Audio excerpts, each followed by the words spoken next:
Welcome! In today's video, we'll guide you through the steps to remove a group from your favorites on the WhatsApp app for PC. This process is simple and straightforward, so let's get started. First, open the WhatsApp application on your PC.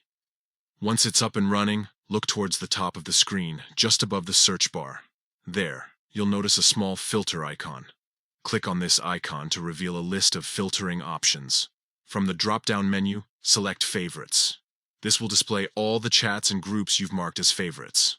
Now locate the specific group you want to remove from this list. Scroll through your favorites until you find it. Once you've identified the group, right-click on it. A context menu will appear with several options. From this menu, choose Remove from Favorites, and that's it. The group will no longer appear in your favorites filter.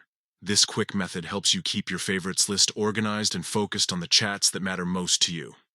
If you ever change your mind, you can always add the group back to favorites later. Thank you for watching. Don't forget to like this video if you found it helpful and subscribe for more tutorials on WhatsApp and other apps. See you in the next one.